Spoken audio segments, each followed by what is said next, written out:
শুভেচ্ছা বাঙালিয়ানা প্রদর্শের সংবাদে স্বাগত। শুরুতেই শুনে নিচ্ছি সংবাদ শিরোনাম।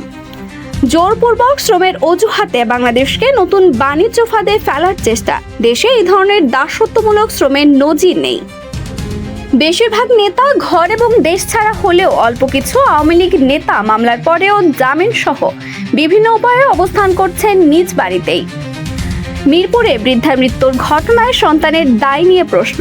দেশের প্রচলিত আইনে বৃদ্ধ বাবা মায়ের কাছে থেকে দেখাশোনা করতে সন্তান বাধ্য।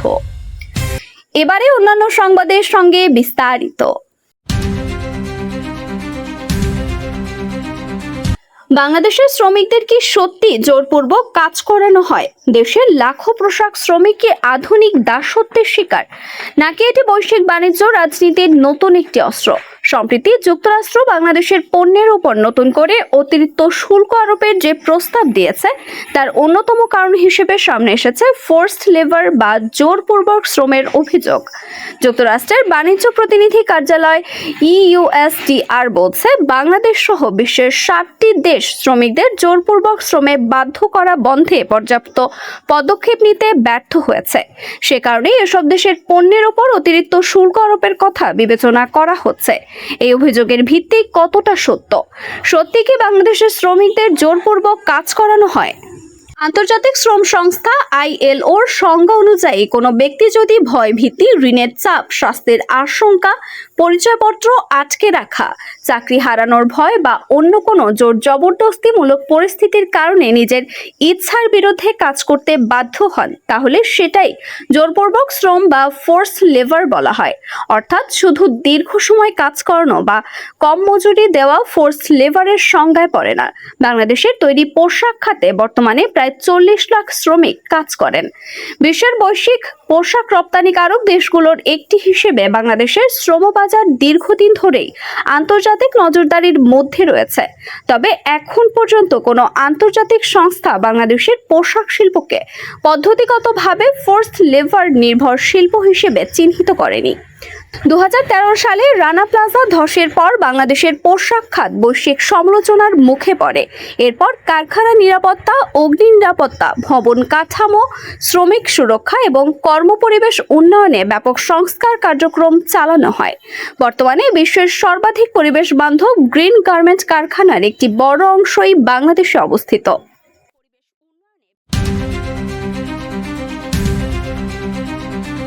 বিগত আওয়ামী লীগ সরকারের পতনের পর সাবেক মন্ত্রী, সংসদ সদস্য এবং শীর্ষস্থানীয় নেতাদের জীবনে এক নজিরবিহীন বিপর্যয় নেমে এসেছে। দলটির অনেক হেভিওয়েট নেতা এখন জেলখানায়। কেউ কেউ আইনি লড়াইয়ের মাধ্যমে জামিন পেয়েছেন, আবার বড় একটি অংশ দেশের বাইরে অথবা ভেতরে আত্মগোপনে আছেন। জামিনপ্রাপ্ত বা মামলার শিকার না হওয়া নেতাদের সংখ্যা অত্যন্ত কম। সাবেক বন, পরিবেশ এবং জলবায়ু পরিবর্তন বিষয়ক মন্ত্রী সাবের হোসেন চৌধুরীকে গ্রেফতারের পর রিমান্ডে নেওয়া হয়েছিল। তবে তার শারীরিক অসুস্থতা, হৃদরোগের বিষয়টি বিবেচনায় নিয়ে আদালত তাকে সব মামলায় জামিন দিয়েছে। সম্প্রতি তাকে তোফায়েল আহমেদের জানাজাতেও অংশ নিতে দেখা গেছে। সাবেক পরিকল্পনা মন্ত্রী এম এ মান্নান সুনামগঞ্জের আদালত থেকে জামিন পেয়ে মুক্ত আছেন এবং নিজ এলাকায় অবস্থান করছেন।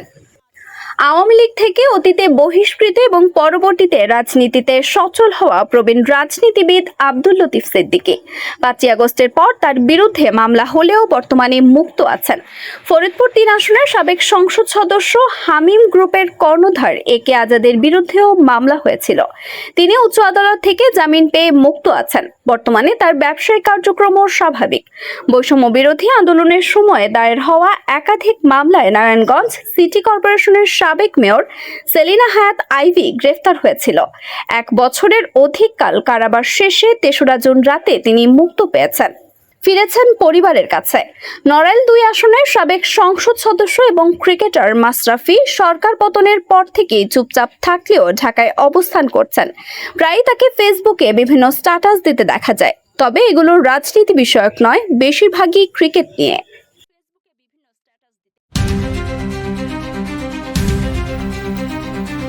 ঢাকার পল্লবীর 7 বছরের শিশু রামিসা আক্তারকে ধর্ষণ এবং হত্যার মামলায় 7 জুন রোববার রায় দেওয়া হবে বলে জানিয়েছেন শিশু সহিংসতা দমন ট্রাইব্যুনাল। 4 জুন বৃহস্পতিবার এই মামলায় রাষ্ট্র এবং আসামি পক্ষের যুক্তিতর্কের শুনানি শেষ হয়েছে। তারপরই ট্রাইব্যুনাল রায়ের তারিখ ধার্য করেছেন। এর আগে 4 মে 2 আসামির বিরুদ্ধে আদালতে অভিযোগপত্র দিয়েছে পুলিশ। চার্জশিটে এই ধর্ষণ এবং হত্যা মামলার প্রধান আসামি করা হয়েছে সোহেল রানাকে। তার সহযোগী হিসেবে অভিযুক্ত করা হয়েছে তার স্ত্রী স্বপ্না আক্তারকে। গত 19 মে সকালে মিরপুর 11 নম্বর এলাকার পল্লবীর নিজেদের বাসার পাশের ফ্ল্যাটের একটি কক্ষ থেকে রক্তাক্ত এবং খণ্ডিত অবস্থায় উদ্ধার করা হয় শিশু রামিসার মৃতদেহ। ঘটনার পরদিনই নিহত শিশুর বাবা আব্দুল হান্নান মোল্লা বাদী হয়ে পল্লবী থানায় মামলা দায়ের করলে পুলিশ সোহেল রানা এবং তার স্ত্রীকে আটক করে। 3 সপ্তাহেরও কম সময়ে হতে চলেছে এই মামলার চাঞ্চল্যকর রায়।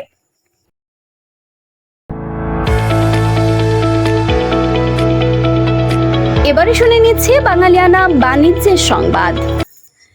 যেখানে প্রয়োজন সেখানে নিয়ন্ত্রণ বাড়ানো এবং যেখানে সম্ভব সেখানে নিয়ন্ত্রণ সহজ করতে কাজ করবে পুঁজিবাজার নিয়ন্ত্রক সংস্থা বাংলাদেশ সিকিউরিটিজ অ্যান্ড এক্সচেঞ্জ কমিশনের নবগঠিত কমিশন। সেই সঙ্গে ভালো কোম্পানি বাজারে আনতে সরাসরি তালিকাভুক্তির ব্যবস্থার নতুন কাঠামো তৈরি করার পরিকল্পনার কথা জানিয়েছেন কমিশনের নতুন চেয়ারম্যান মাসুদ খান। দুপুরে নিয়োগ পাওয়ার পর 4 জুন বৃহস্পতিবার বেলা 3:15টায় আগারগাঁওয়ে বিএসইসির কার্যালয়ে যান চেয়ারম্যান সহ 3 কমিশনার। এরপর নতুন কমিশন সাংবাদিকদের সামনে তাদের পরিকল্পনার কথা তুলে ধরেন। সংবাদ সম্মেলনে বিএসইসির নবনিযুক্ত চেয়ারম্যান মাসুদ খান বলেন, আমরা বাজারের নিয়ন্ত্রণ ব্যবস্থাকে ঢেলে সাজাবো।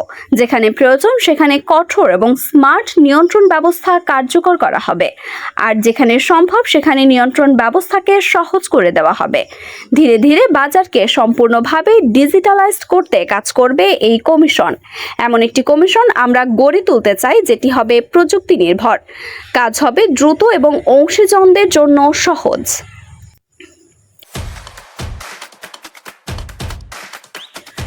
এবারে শুনে নিচ্ছি বাঙালিয়ানা ক্রীড়া সংবাদ।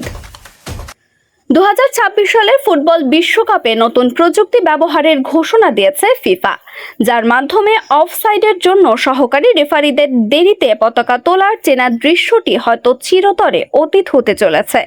ভিডিও অ্যাসিস্ট্যান্ট রেফারি বা ভিএআর এর কার্যকারিতা বাড়াতে উন্নত মানের সেমি অটোমেটেড অফসাইড প্রযুক্তি নিয়ে এসেছে international federation of association football বা ফিফা।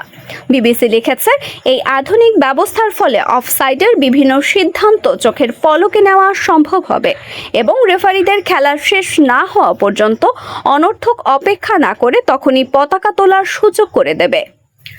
বাঙালিয়ানা প্রদোষের সংবাদ শেষ হলো। ধন্যবাদ।